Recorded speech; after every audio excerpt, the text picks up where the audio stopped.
हाँ जी बच्चे, हम लोगों ने अपने प्रीवियस लेक्चर में पढ़ा था इंट्रोडक्शन ऑफ सेल साइकिल के 2 फेजेस होते हैं, इंटरफेज एंड एनाफेज।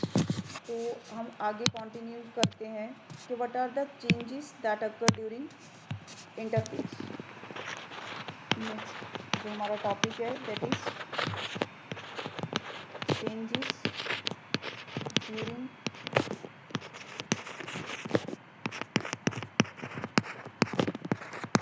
इंटरफेज।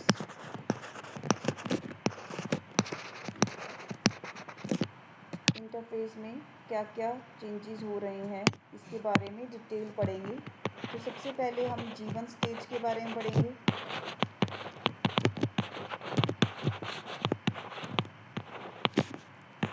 जीवन स्टेज के अंदर क्या क्या चेंज आ रहा है इसको हम डिटेल पढ़ेंगे।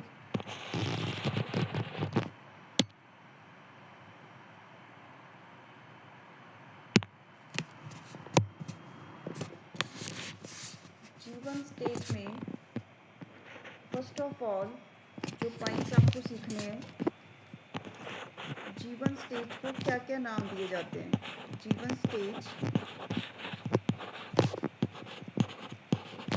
Is also known as, G one stage के क्या क्या नाम है वो आपको याद करने हैं बेटा। Growth one phase, colour change कर रही हूँ यहाँ पे। G one stage is also known as growth one phase, right. इसके अलावा गैप वन फेज,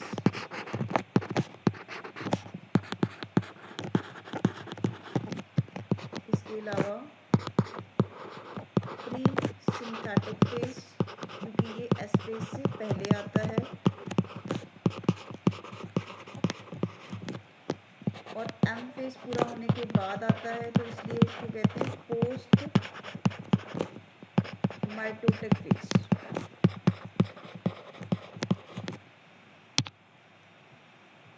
इन्हीं पॉइंट्स को थोड़ा सा एलेबरेट कर देते हैं यहाँ पे कि अगर हम बात करें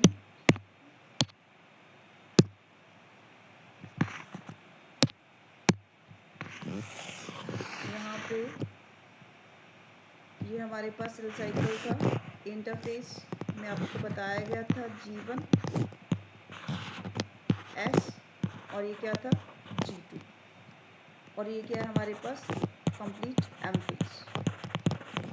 तो G1 किसके पहले आता है, S से पहले आता है और M के बाद में आता है। S से पहले आ रहा है इसलिए इसका नाम क्या पड़ा प्री सिंथेटिक, और M के बाद में आ रहा है तो इसलिए इसका नाम क्या पड़ा पोस्ट माइटोटिक। आई बात समझ। फिर मैंने आपको बताया था कि ह्यूमन सेल के अंदर ये जो पूरा का पूरा यहाँ से लेके यहाँ तक का इंटरफेज है, ह्यूमन सेल के अंदर ये इंटरफेज की जो ड्यूरेशन होती है वो लगभग 23 घंटे तक होती है। ह्यूमन सेल्स के लिए जो इंटरफेस की ड्यूरेशन है वो लगभग कितने घंटे के लिए 23 घंटे। तो इन 23 घंटों को अगर हम डिवाइड करें तीनों स्टेजेस के अंदर, तो G1 के अंदर 10 घंटे होते हैं, S के अंदर सेल रहता है 9 घंटों के लिए, और G2 के अंदर रहता है सेल अबाउट 4 आवर्स के लिए। जो मैंने अभी पॉइंट बोला उसका डिटेल डिस्क्रिप्शन अगर हम बात करें, इंटरफेस के अंदर जो ह्यूमन सेल है ये रहता है अबाउट 23 आवर्स के लिए, राइट। जिसमें से G1 के अंदर वो कितना टाइम स्पेंड करता है अबाउट 10 आवर, S के अंदर कितना टाइम रहता है अबाउट 9 आवर, और G2 फेज के अंदर वो कितना टाइम रहता है अबाउट 4 आवर। आई बात समझ। इस पॉइंट से रिलेटेड एक नेक्स्ट पॉइंट है हमारे पास, G1 is known as longest phase of interface, right. जीवन को हम और नाम क्या देते हैं, लॉन्गेस्ट फेज ऑफ इंटरफेस, क्योंकि इंटरफेस में से तीनों स्टेजेस में से सबसे ज़्यादा लॉन्ग ड्यूरेशन किस फेज़ में है, जीवन के अंदर, इसलिए इसका नाम क्या पड़ा, longest phase of the interface. G one का एक नाम और है, G one is also known as decision phase.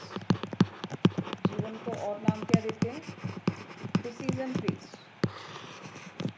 G one को डिसीजन फेज क्यों बोलते हैं, क्योंकि जीवन में सेल के पास 3 ऑप्शन होते हैं।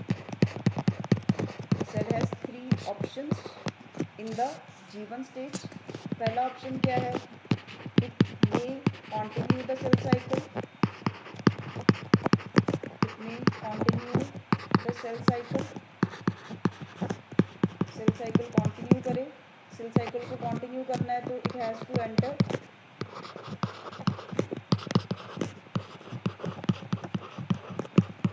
इन एस फेज। अगर इसे सेल साइकिल कंटिन्यू करना है तो इसको कहाँ जाना पड़ेगा, एस फेज में, right. Second, it may gate arrested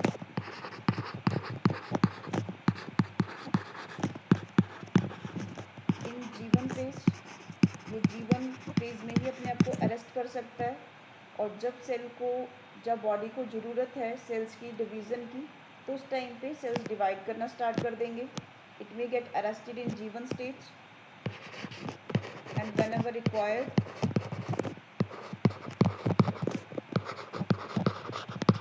जब ज़रूरत होगी, इट कैन स्टार्ट डिवीज़न। जब ज़रूरत होगी तो उस टाइम पे ये डिवीज़न करना स्टार्ट कर देगा, राइट। तीसरा, इसके पास ऑप्शन होता है जो कि सबसे इम्पॉर्टेंट पॉइंट है हमारा, it can exit cell cycle. जो सेल जीवन में खड़ा है उसके पास 3 ऑप्शंस थे, एस फेज में चला जाए, जीवन में ही पड़ा रहे, और जब बॉडी कहेगी कि भाई डिवाइड कर तो डिवाइड करे, या फिर सेल साइकिल को छोड़ के भाग जाए। It can exit the cell cycle, भागना इन द सेंस कि कहीं और चला जाए। तो कहाँ चला जाता है, तो यहाँ पे ही एंटर कर जाता है, it can enter in resting phase. Can enter in resting phase, जिसको हम कहते हैं जीनो फेज या क्यूसेन फेज,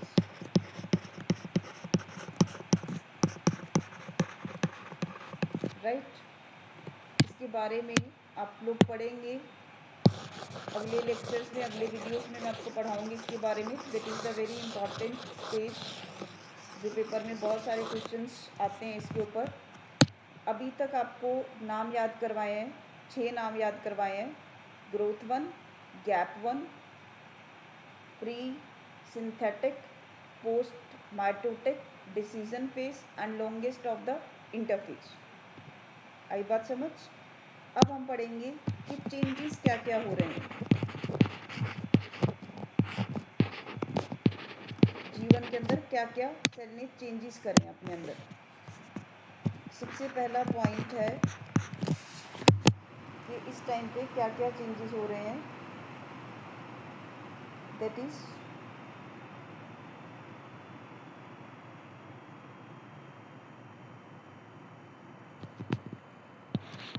सेल ने सबसे पहले ग्रो करना शुरू किया। सेल ग्रोथ बिगिंस, सेल के अंदर ग्रोथ होनी शुरू हो गई है।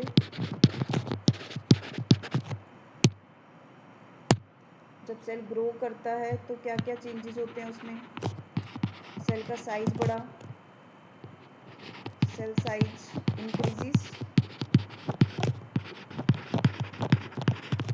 जो साइटोप्लाज्मिक वॉल्यूम है वो भी बढ़ जाएगा।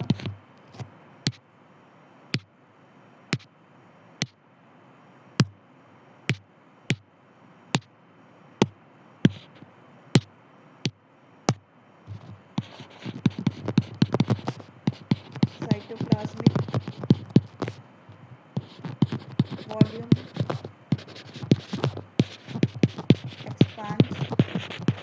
का जो साइटोप्लाज्मिक वॉल्यूम है वो भी बढ़ जाता है, जहाँ इसके लिए आप कह सकते हो साइटोप्लाज्म बिकम्स डेंस,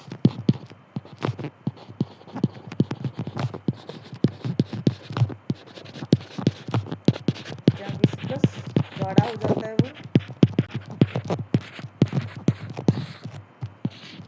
राइट। इसके अलावा जो सेल ऑर्गेनलीज हैं वो भी अपना नंबर डबल कर लेती हैं ताकि डॉटर सेल्स में इक्वल डिस्ट्रीब्यूशन हो सके। Cell organelles get duplicated, right. तो ये चेंज हुआ। इसके अलावा और क्या चेंज होगा, जब सेल में ग्रोथ हो रही है तो ऑब्वियसली उसका मेटाबॉलिज्म भी बढ़ेगा। मेटाबॉलिज्म इंक्रीजिस, सेल का मेटाबॉलिज्म भी बढ़ना शुरू हो गया है।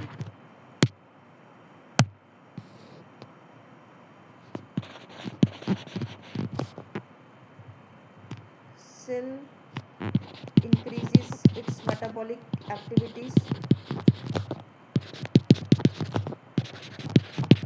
Cell increases its metabolic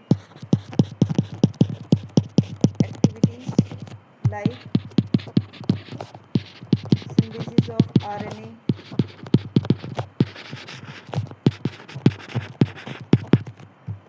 proteins। यहाँ पे जो पर्टिकुलर टाइप का प्रोटीन बनता है उसका नाम होता है साइक्लिन प्रोटीन। मतलब और भी बनते हैं लेकिन जो मेन प्रोटीन आपको याद रखना है जीवन के टाइम कौन सा बनता है, साइक्लिन प्रोटीन, एंजाइम्स, एक्सेट्रा। बहुत सारी चीज़ें यहाँ पे सिंथेसिस होना शुरू हो जाती हैं। इसके अलावा सेल को एस फेज में जाके क्या करना होता है, डीएनए रेप्लिकेशन करना है। तो उसके लिए भी जो जो चीज़ें रिक्वायर्ड होंगी उसकी प्रिपरेशन करना शुरू कर देगा। प्रिपरेशन फॉर डीएनए रेप्लिकेशन,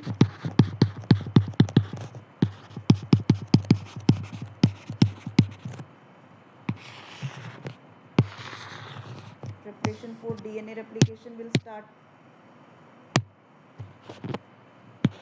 जिसमें सेल क्या करेगा, cell prepares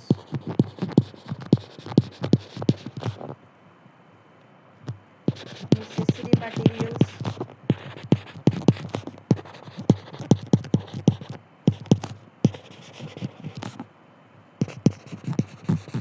that are required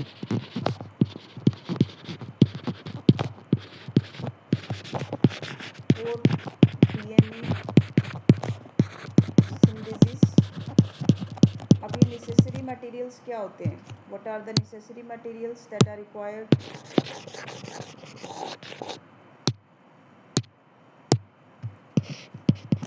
like nucleotides. जो यहाँ पे न्यूक्लियोटाइड्स चाहिए, DGTP, guanosine triphosphate, DCTP, cytosine triphosphate, DTTP, thymidine triphosphate, DATP, जो आप लोग फर्दर आगे चल के इसके बारे में सीखेंगे। तो न्यूक्लियोटाइड्स चाहिए होते हैं। इसके अलावा और क्या चाहिए, एंजाइम्स, जो भी रेप्लिकेशन के टाइम रिक्वायर्ड होते हैं तो वो भी जीवन में सिंथेसाइज होना स्टार्ट करते हैं। क्लियर।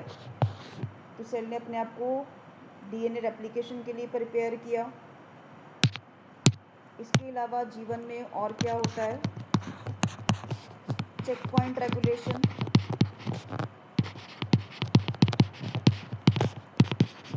चेक पॉइंट्स के बारे में आपको ये भी अलग से पढ़ाया जाएगा। चेक पॉइंट रेगुलेशन में क्या होता है, जीवन चेक पॉइंट जो है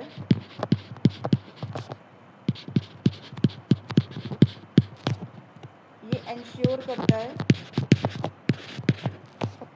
जैसे कि उसको जब डिसीज़न लेना था कि वो एस फेज में जाए कि नहीं जाए, तो उसकी इस डिसीज़न लेने में चेक पॉइंट जो है वो भी हेल्प करता है। Ensures cell is ready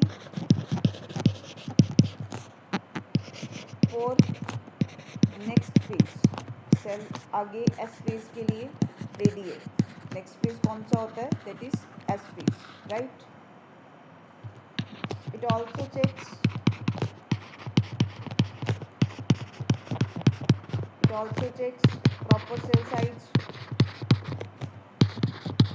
cell का साइज, उसके न्यूट्रिएंट्स वगैरह पूरे हैं कि नहीं है। तो ये आगे चल के आप डिटेल में और ज़्यादा क्लियरली कमिंग वीडियोस में सीखेंगे, राइट।